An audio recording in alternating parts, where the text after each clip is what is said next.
ನೋಡೋಣ. ಎಸ್, ಇನ್ನು ಪುಷ್ಪ ಮೇಡಮ್, ಈಗ ಗ್ಯಾರಂಟಿ ಸ್ಕೀಮ್ಗಳನ್ನು ಜಾರಿ ಮಾಡದಷ್ಟು ಈಸಿ ಅಲ್ಲ ಕಾಂಗ್ರೆಸ್ಗೆ ನಾಯಕರನ್ನ ಆಯ್ಕೆ ಮಾಡ್ಕೊಳ್ಳೋದಕ್ಕೆ. ನಿಮಗೆ ಅದಕ್ಕೆ ಕೇರಳ ಉದಾಹರಣೆ, ಜೊತೆಗೆ ಅಂತೂ ಇಂತೂ ಏನೋ ಕೊನೆ ಘಳಿಗೆಯಲ್ಲಿ ಈ CM ಸ್ಥಾನದ ಗುದ್ದಾಟಕ್ಕೆ ಒಂದು ತಾರ್ಕಿಕ ಉತ್ತರ ಸಿಕ್ಕಿದೆ. ಆದರೆ ಈ ಕ್ಷಣದವರೆಗೂ ನನಗೂ ಕ್ಲಾರಿಟಿಯಾಗಿ DKನೇ ಭಾವಿ CM ಅಂತ ಹೇಳ್ಕೊಳಕ್ಕಾಗ್ತಾ ಇಲ್ಲ. ನಿಮಗೇನಾದರೂ ಧೈರ್ಯ ಇದೆಯಾ DKನೇ CM ಅಂತ?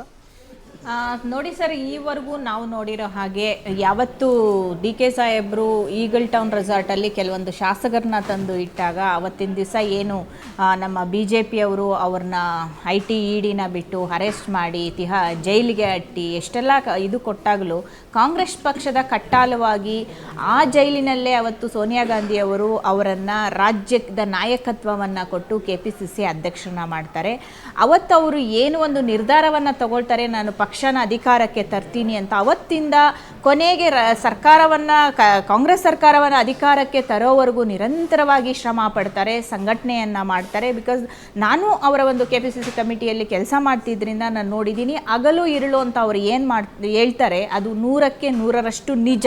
ಯಾಕಂದರೆ ಅವರು ಆ ನಿಟ್ಟಿನಲ್ಲಿ ಕೆಲಸ ಮಾಡಿದ್ರು. ನೋಡಿ, ಎಲ್ಲೋ ಒಂದು ಕಡೆ ಕಾಂಗ್ರೆಸ್ಸಲ್ಲಿ ನಾಯಕರು ಮಲಗಿದ್ದವ್ರನ್ನ ಎಬ್ಬರಿಸ್ಕೊಂಡು ಆಚೆ ತೊಗೊಂಬಂದರು, ಎಲ್ಲರಿಗೂ ಒಂದು ನಾಯಕತ್ವವನ್ನು ಕೊಟ್ಟರು, ಉರಿದುಂಬಿಸಿದ್ರು. ಎಲ್ಲ ನಾಯಕರನ್ನು ಈಗ ನಮ್ಮ ಒಂದು ಕಾರ್ಯಕರ್ತರ ಬಣಗೆ ಉರಿದುಂಬಿಸಿದಾಗಲೇ ಅವರು ಕೆಲಸ ಮಾಡೋಕ್ಕೆ ಸಾಧ್ಯ. ಆ ನಿಟ್ಟಿನಲ್ಲಿ ಆಮೇಲೆ ಏನು ಶಾಸಕರಿಗೆ ಟಿಕೆಟ್ ಕೊಡೋ ವಿಚಾರ ಇರ್ಬೋದು, 136 ಸೀಟುಗಳು ಗಳಿಸೋ ವಿಚಾರ ಇರ್ಬೋದು.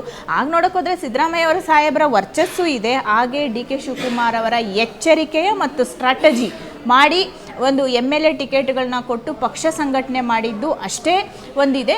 ನಾನು ಇಲ್ಲ ಅಂತ ಹೇಳಲ್ಲ, ಇನ್ನಷ್ಟು ನಾಯಕರು ಕಾಂಗ್ರೆಸ್ ಪಕ್ಷದಲ್ಲಿ ಯಾರಿದ್ದಾರೆ ಅವರು ಎಲ್ಲರ ಒಂದು ಕಷ್ಟ ಫಲ ಎಲ್ಲನೂ ಇದೆ, ಪರಿಶ್ರಮನೂ ಇದೆ. ನಾನು ಇಲ್ಲ ಅಂತ ಡೆಫಿನೆಟಾಗಿ ಹೇಳೋಕ್ಕಾಗಲ್ಲ.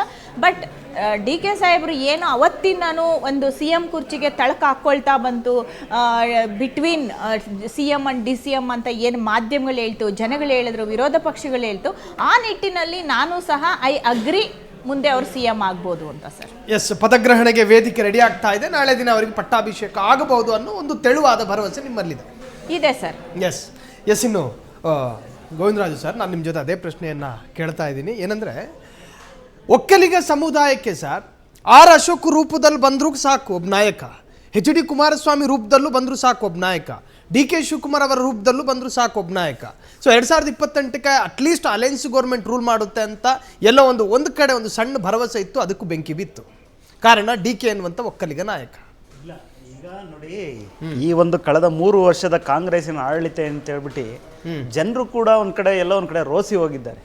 ನೀವು 2023 ಚುನಾವಣೆನೂ 2028ಕ್ಕೆ ನೀವು ಹಿಂಗೆ ಆಗುತ್ತೆ ಅನ್ನೋದನ್ನ ಖಂಡಿತವಾಗ್ಲೂ ನೀವು ಊಹೆನೂ ಮಾಡೋಕ್ಕಾಗಲ್ಲ.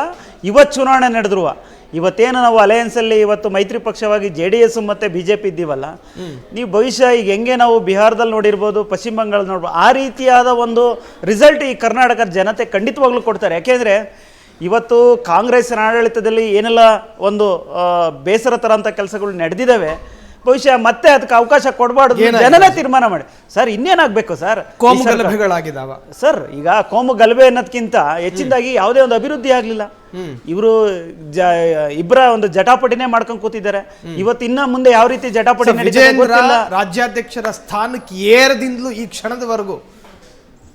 ಕ್ಷಣದವರೆಗೂ ನಿಮ್ಮಲ್ಲೂ ಒಳಜಗಳ ಇದೆಯಲ್ಲ ಸರ್? ಈಗ ಪಕ್ಷ ಸಂಘಟನೆಗೂ ಒಂದು ಸರ್ಕಾರ ನಡೆಸೋದಕ್ಕೂ ಬಹಳ ಡಿಫ್ರೆನ್ಸ್ ಇರುತ್ತೆ.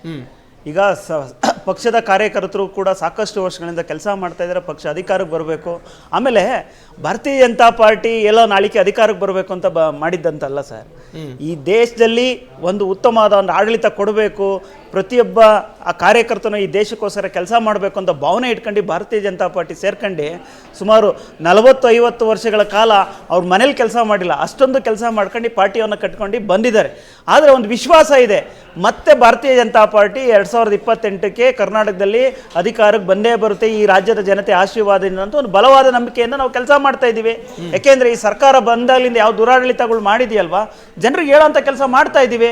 ಇವತ್ತು ವಾಲ್ಮೀಕಿ ಅಂತ ಇರ್ತಕ್ಕಂಥದ್ದಲ್ಲಿ ಒಂದು ಸರ್ಕಾರದ ಖಜಾನೆ ಇರ್ತಕ್ಕಂಥ ಹಣವನ್ನು ಇವರು ಎಲ್ಲ ಒಂದು ಕಡೆ ಚೆಕ್ ಮೂಲಕ ಬರ್ಸ್ಕೊಂಡ್ಬಿಟ್ಟು ಎಲ್ಲ ಒಂದು ಬೇರೆ ರಾಜ್ಯದಲ್ಲಿ ಹೋಗಿ ಕ್ರೆಡಿಟ್ ಮಾಡ್ಕೊಂಡು ಹಣವನ್ನು ಬಳಸ್ಕೊಂಡಿದ್ದು, ಇದು ನೀವು ಒಪ್ತೀರಾ ಸರ್? ಹಾಗಾದ್ರೆ ಮಾಧ್ಯಮದವರಾಗಿ ಅವರು ಸರ್ಕಾರದಲ್ಲಿ ಕೂತಿದ್ದೀವಿ ಅಂತೇಳಿ ಹೆಂಗ ಸರ್ಕಾರದ ಹಣವನ್ನು ಯಾವ ರೀತಿಯಾಗಿ ದೋಚ್ಬೋದು, ತಿನ್ಬೋದು ತೋರಿಸ್ಕೊಟ್ಟಾರ ಯಾರು ಇವತ್ತು? ಇದೇ ಕಾಂಗ್ರೆಸ್ಸಿನ ಸರ್ಕಾರ ಅಲ್ವಾ? ಅಲ್ಲ ರೀ, ನೀವು ಹಗರಣ ಇದ್ರೆ ನೀವು ಹೋರಾಟ ಮಾಡಿ, ಹಗರಣ ಇದ್ರೆ ತೋರಿಸಿ. ಇವತ್ತಿಲ್ಲ ನಾಳೆ ಈಗ ಅದನ್ನು 3 ನಾವು ವರ್ಷ ಆಚೆ ಆಯ್ತು ತರ್ತೀವಿ ಮೇಡಮ್. ಸರ್. ಈಗ ನಿಮ್ಗೂ ಇರ್ಲಿ ಮುಂದೆನೂ ಬರುತ್ತೆ 3 ವರ್ಷ. ಅಲ್ಲ, ನೀವ್ ಹೇಳಿದ್ರಿ ನಾವು ಅಷ್ಟಭಿವೃದ್ಧಿ ಮೇಡಮ್, ಮಾಡಿದ್ವಿ, ಈಗ ಎಲ್ಲ ನೀವು 3 ಶಂಕುಸ್ಥಾಪನೆ ವರ್ಷದಿಂದ ಮಾಡಿದ್ರಿ, ಇದೆಯಲ್ಲ ಮೇಡಮ್, ಯಾರಿಗೂ ಬಿಲ್ ನೀವು ಕೋವಿಡ್ ಹಗರಣ ಆಗ್ಲಿ, ಆ ಬಿಲ್ ಪೇಸಿಎಂ ನಮ್ಮ ಆಗ್ಲಿ, ಸರ್ಕಾರ ಕೊಡದೆ ಇಲ್ಲಿವರೆಗೂ 1-2 ವರ್ಷಗಳು ಟೈಮ್ ತೋರಿಸುವಂತ ಕೆಲಸ ತಗೊಳ್ತು. ನೀವು ಮಾಡ್ಲಿಲ್ಲ. ಇವ್ರು ಅಭಿವೃದ್ಧಿ ನೀವು ಅಂತ ಒಪ್ಕೊಳ್ಳಿ. ಹೇಳ್ತಾರಲ್ಲ ಸರ್, ನೀವು ಇವ್ರು ನೆಪ ಬರೀ ಮಾತ್ರಕ್ಕೆ ಶಂಕುಸ್ಥಾಪನೆ ಅಧಿಕಾರಕ್ಕೆ ಅಷ್ಟೇ ಬರೋಕ್ಕೋಸ್ಕರ ಮಾಡಿ ಆ ಹೋದ್ರು. ರೀತಿಯ ಬೊಮ್ಮಾಯಿ ಸುಳ್ಳು ಸರ್ಕಾರದಲ್ಲಿ ಆರೋಪಗಳನ್ನ ನೀವು ಮಾಡಿ ನೀವು ಇವತ್ತು ಅಧಿಕಾರಕ್ಕೆ ಬರುವಂತ ಮಾಧ್ಯಮದವ್ರು ಕೆಲಸ ಮಾಡಿದ್ರೆ ಬರೀ ಇವ್ರು ಜನ ನಿಮ್ ನಂಬಿದ್ರು. ಶಂಕುಸ್ಥಾಪನೆಗಳನ್ನ ಮಾಡಿ ಆದ್ರೆ ಹೋದ್ರೆ ಜನಕ್ಕೆ ನೀವು ಉತ್ತರ ಹೊರತಾಗಿ ಕೊಡುವಂತ ಕೆಲಸ ಯಾವುದೇ ಮಾಡಿಲ್ಲ. ಕಾಂಟ್ರಾಕ್ಟರ್ ನೀವು ಆಗಲಿ, ಏನನ್ನು ಅಭಿವೃದ್ಧಿ ನೀವು ಪರವಾಗಿ ಆಗಲಿ ಹಣ ಎದೆ ತಟ್ಕೊಂಡು ಹೇಳಕ್ ಕೊಟ್ಟಿಲ್ಲ. ಹೋಗ್ಬೇಡಿ ಮೇಡಮ್. ಆ ಇವತ್ತು ಪರಿಸ್ಥಿತಿಯಲ್ಲಿ ನಾವು ಹಣ ಸರ್ಕಾರ ಇಲ್ಲ ಕೊಟ್ಟು ಆ ಇವತ್ತು. ಅಭಿವೃದ್ಧಿಯನ್ನ ಮಾಡ್ತಾ ಇದೀವಿ. ಇದು ಬಿಜೆಪಿ ಮೇಡಮ್, ಅವರ ನಿಮ್ಮ ಹಗರಣದಲ್ಲಿ- ಶಾಸಕರೇ ಹೇಳಿರ್ತಕ್ಕಂಥದ್ದು ಅಭಿವೃದ್ಧಿ ಆಗ್ತಾ ಇಲ್ಲ ಅಂತೇಳಿ ನಾವ್ ಹೇಳಿರೋದ್ಕಿಂತ ನಿಮ್ಮ ಆರ್ಥಿಕ ಸಲಹೆಗಾರ ಇರ್ಬೋದು, ಷಡಕ್ಷರಿ ಹೇಳಿರ್ತಕ್ಕಂಥ ವಿಚಾರ ನಾವು ಹಗರಣದ ಬಗ್ಗೆ ಹಗರಣದ ಬಗ್ಗೆ ಬಗ್ಗೆ ಚರ್ಚೆ ಮಾಡಬೇಕಾದ್ರೆ ನಮಗೆ ಭೋವಿ ಹಗರಣನು ನೆನಪಿಗೆ ಬರ್ತವೆ, ವಾಲ್ಮೀಕಿ ಹಗರಣ ಇರ್ಲಿ ಸರ್. ನೆನಪಿಗೆ ನೋಡಿ ಬರ್ತವೆ. ಅದನ್ನೇ ಈಗ ಸುಳ್ಳು ಹೇಳಿ ಇವ್ರು ಬಂದಿದ್ದ ಅಧಿಕಾರ ಅದೇ ವಿಚಾರಗಳಲ್ವಾ ಸರ್.